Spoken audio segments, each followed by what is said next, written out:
At this time, I have the honor to present to you the moral leader of our nation.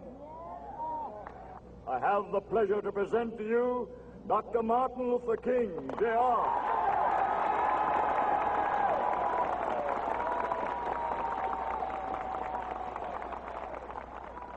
I am happy to join with you today in what will go down in history as the greatest demonstration for freedom in the history of our nation.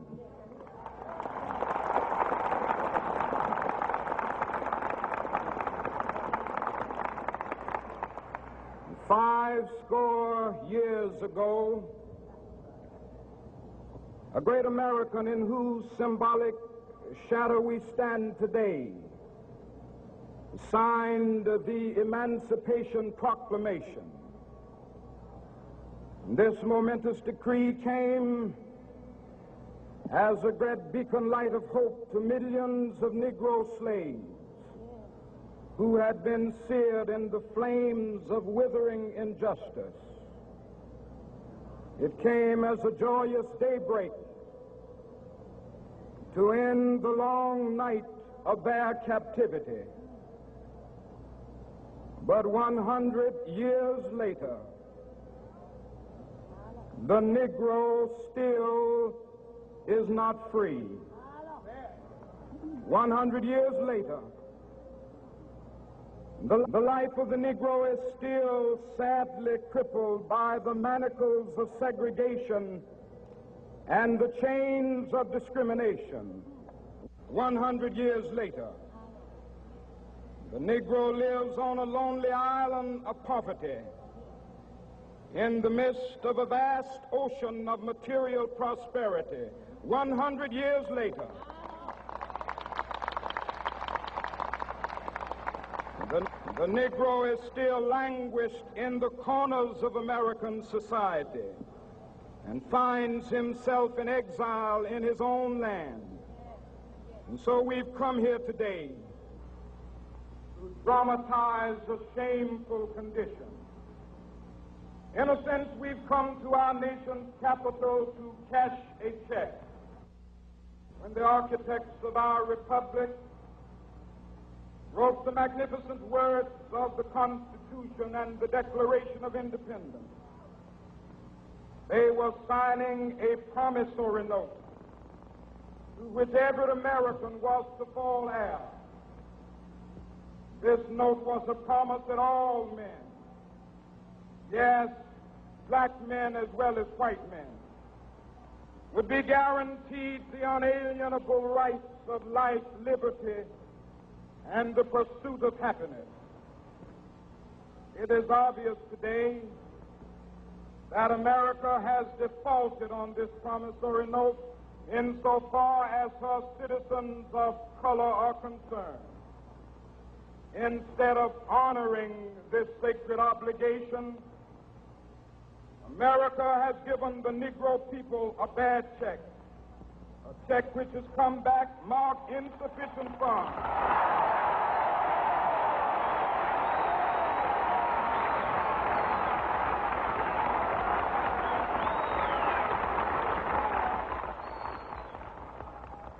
But we refuse to believe that the Bank of Justice is bankrupt. We refuse to believe that there are insufficient funds in the great vaults of opportunity of this nation. So we've come to cash this check, a check that will give us upon demand the riches of freedom and the security of justice.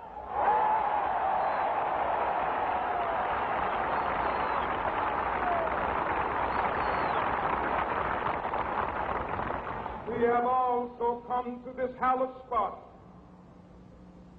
to remind America of the fierce urgency of now.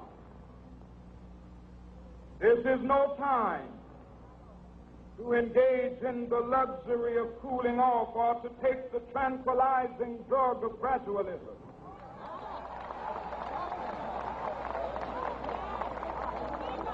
Now is the time to make real the promises of democracy. Now is the time to rise from the dark and desolate valley of segregation to the sunlit path of racial justice. Now is the time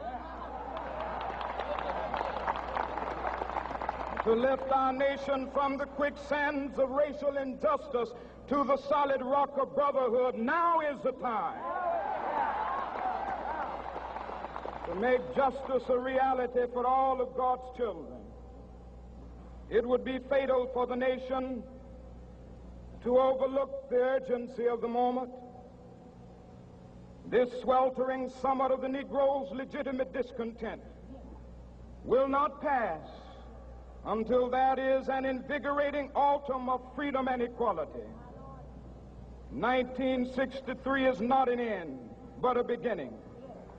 Those who hope that the Negro needed to blow off steam and will now be content will have a rude awakening if the nation returns to business as usual.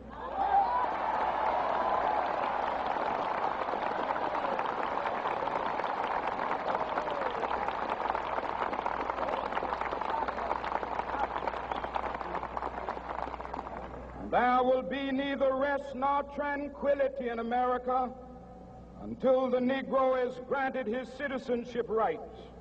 The whirlwinds of revolt will continue to shake the foundations of our nation until the bright day of justice emerges.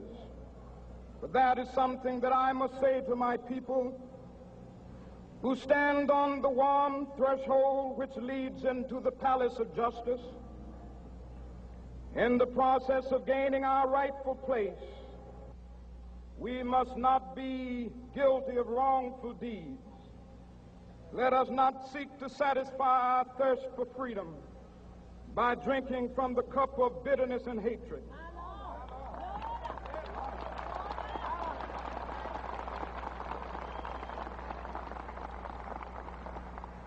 We must forever conduct our struggle on the high plane of dignity and discipline.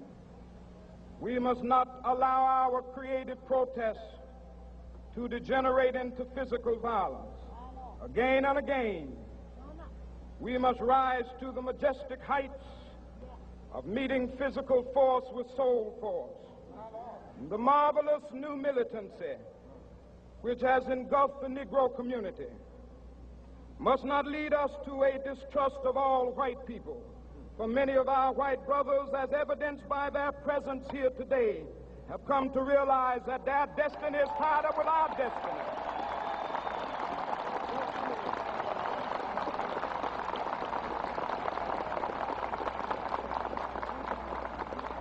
And they have come to realize that their freedom is inextricably bound to our freedom. We cannot walk alone. And as we walk, we must make the pledge that we shall always march ahead. We cannot turn back. There are those who are asking the devotees of civil rights, when will you be satisfied? We can never be satisfied as long as the Negro is the victim of the unspeakable horrors of police brutality. We can never be satisfied as long as our bodies, heavy with the fatigue of travel, cannot gain lodging in the motels of the highways and the hotels of the cities.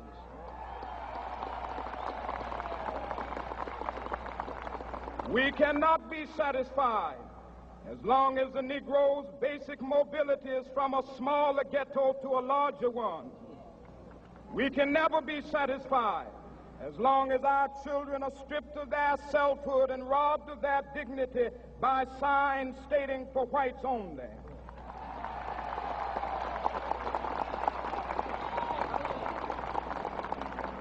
We cannot be satisfied as long as a Negro in Mississippi cannot vote and a Negro in New York believes he has nothing for which to vote.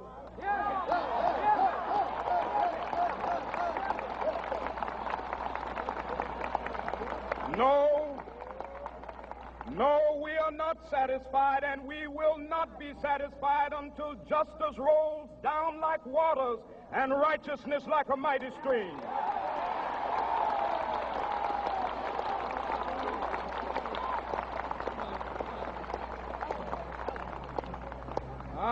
not unmindful that some of you have come here out of great trials and tribulations. Some of you have come fresh from narrow jail cells. Some of you have come from areas where your quest for freedom left you battered by the storms of persecution and staggered by the winds of police brutality. You have been the veterans of creative suffering. Continue to work with the faith that unearned suffering is redemptive. Go back to Mississippi. Go back to Alabama. Go back to South Carolina. Go back to Georgia. Go back to Louisiana. Go back to the slums and ghettos of our northern cities. Knowing that somehow this situation can and will be changed. Let us not wallow in the valley of despair. I say to you today, my friend,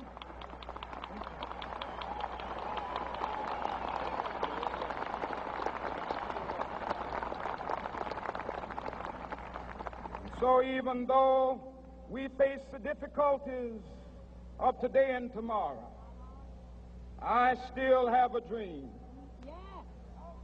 It is a dream deeply rooted in the American dream. I have a dream that one day this nation will rise up and live out the true meaning of its creed. We hold these truths to be self-evident, that all men are created equal.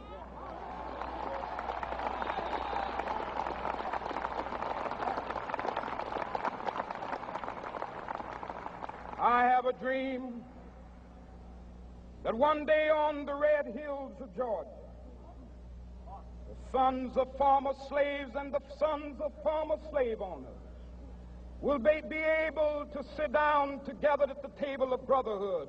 I have a dream that one day, even the state of Mississippi, a state sweltering with the heat of injustice, sweltering with the heat of oppression, will be transformed into an oasis of freedom and justice. I have a dream that my 4 little children will one day live in a nation where they will not be judged by the color of their skin, but by the content of their character. I have a dream today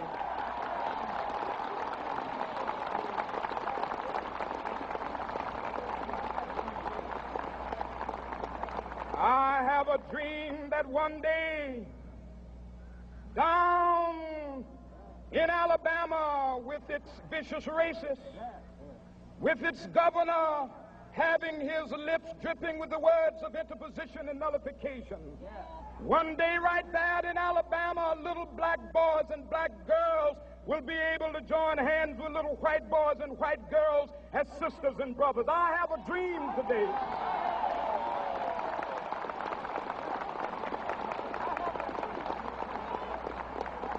I have a dream that one day every valley shall be exalted, and every hill and mountain shall be made low. The rough places will be made plain, and the crooked places will be made straight, and the glory of the Lord shall be revealed, and all flesh shall see it together. This is our hope. This is a faith that I go back to the South with. With this faith, we will be able to hew out of the mountain of despair a stone of hope. With this faith, we will be able to transform the jangling discords of our nation into a beautiful symphony of brotherhood. With this faith, we will be able to work together, to pray together, to struggle together, to go to jail together, to stand up for freedom together, knowing that we will be free one day. This will be the day. This will be the day when all of God's children will be able to sing with new meaning, "My country, tears of thee. Sweet land of liberty, of thee I sing. Land where my fathers died, land of the pilgrim's pride. From every mountainside, Let freedom ring, and if America is to be a great nation, this must become true. And so let freedom ring from the prodigious hilltops of New Hampshire. Let freedom ring from the mighty mountains of New York. Let freedom ring from the heightening Alleghenies of Pennsylvania. Let freedom ring from the snow-capped Rockies of Colorado. Let freedom ring from the curvaceous slopes of California. But not only that, let freedom ring from Stone Mountain of Georgia. Let freedom ring from Lookout Mountain of Tennessee. Let freedom ring from every hill and molehill of Mississippi, from every mountainside. Let freedom ring, and when this happens, and when we allow freedom ring, when we let it ring from every village and every hamlet, from every state and every city, we will be able to speed up that day when all of God's children, black men and white men, Jews and Gentiles, Protestants and Catholics, will be able to join hands and sing in the words of the old Negro spiritual, free at last, free at last. Thank God Almighty, we are free at last.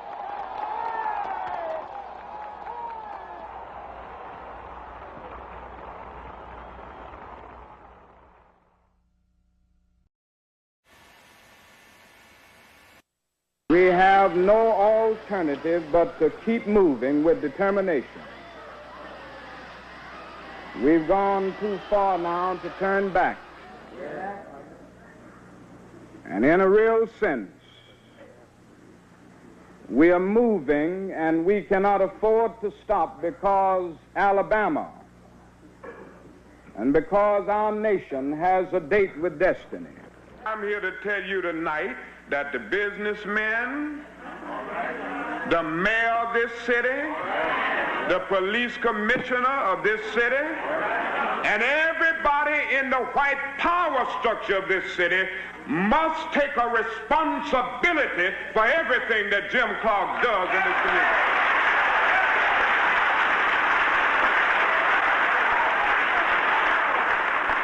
It's time for us to say to these men that if you don't do something about it, we will have no alternative but to engage in broader and more drastic forms of civil disobedience in order to bring the attention of the nation to this whole issue in Selma, Alabama.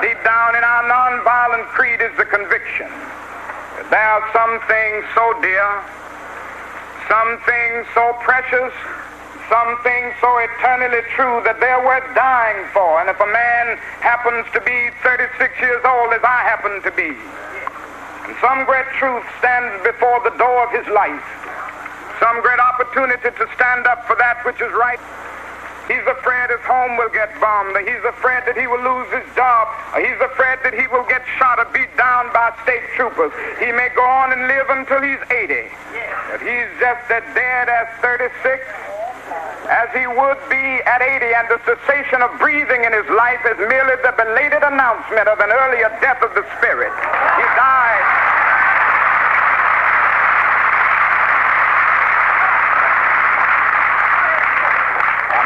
Dies when he refuses to stand up for that which is right.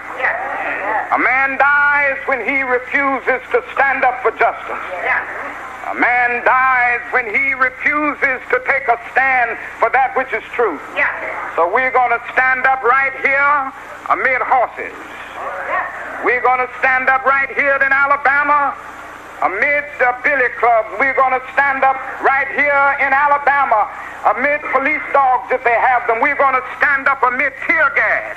We're going to stand up amid anything that they can muster up, letting the world know that we are determined to be free.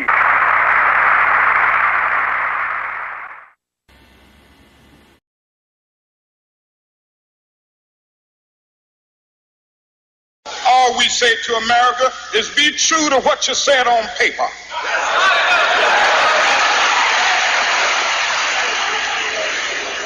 If I lived in China or even Russia or any totalitarian country, maybe I could understand some of these illegal injunctions.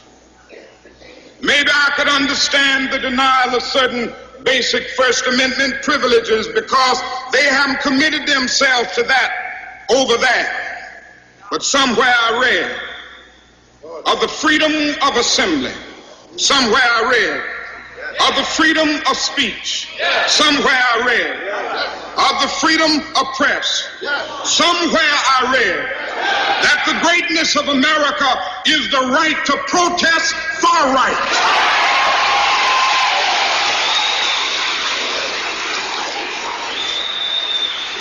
And so just as I say we aren't going to let any dogs or water hoses turn us around, we aren't going to let any injunction turn us around.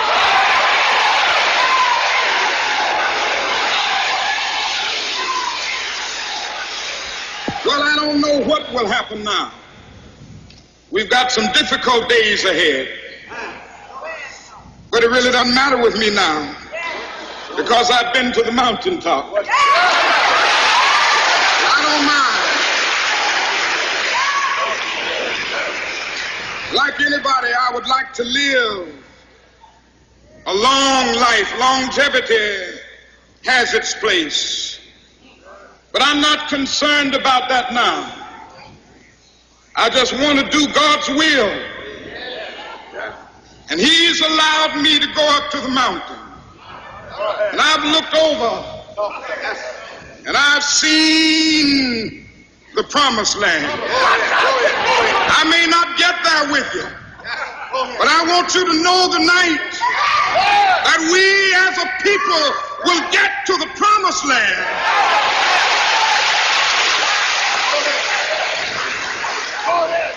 So I'm happy tonight. I'm not worried about anything. I'm not fearing any man. Mine eyes have seen the glory of the coming of the Lord.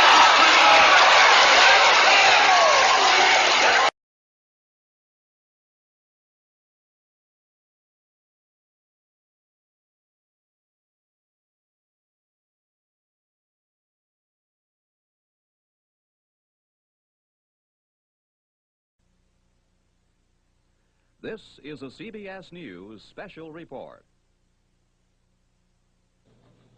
Dan Rather reporting for CBS News from New York.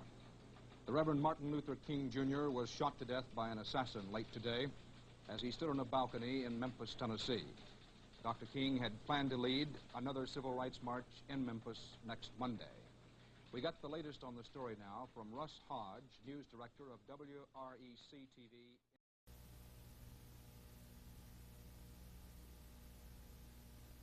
Martin Luther King dedicated his life to love and to justice between fellow human beings. He died in the cause of that effort. In this difficult day, in this difficult time for the United States, it's perhaps well to ask what kind of a nation we are and what direction we want to move in. For those of you who are black, considering the evidence evidently is that there were white people who were responsible, you can be filled with bitterness and with hatred and a desire for revenge. We can move in that direction as a country, in greater polarization, black people amongst blacks and white amongst whites, filled with hatred toward one another.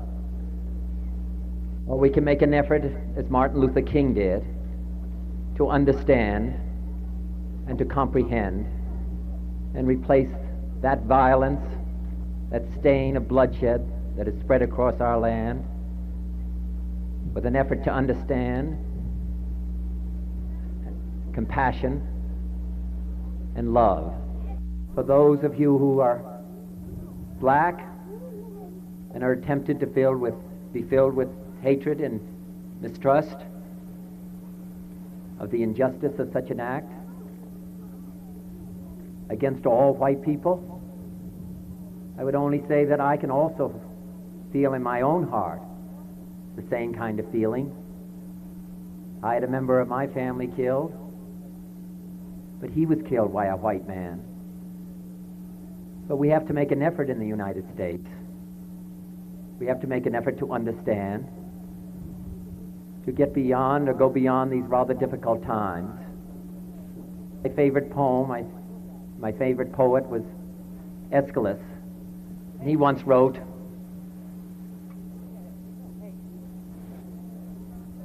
"Even in our sleep, pain which cannot forget falls drop by drop upon the heart, until in our own despair, against our will, comes wisdom through the awful grace of God."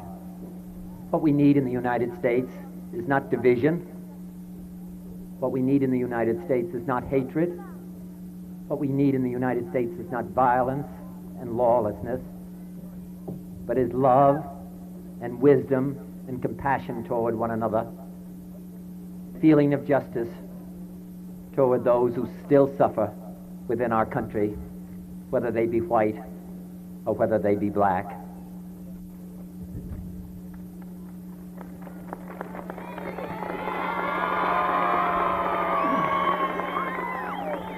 Return home to say a prayer for the family Martin Luther King, yeah, it's true, but more importantly to say a prayer for our own country, which all of us love, a prayer for understanding and that compassion of which I spoke.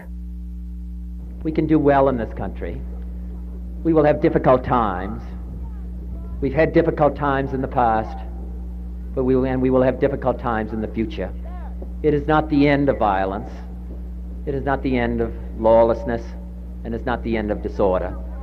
But the vast majority of white people and the vast majority of black people in this country want to live together, want to improve the quality of our life, and want justice for all human beings that abide in our land.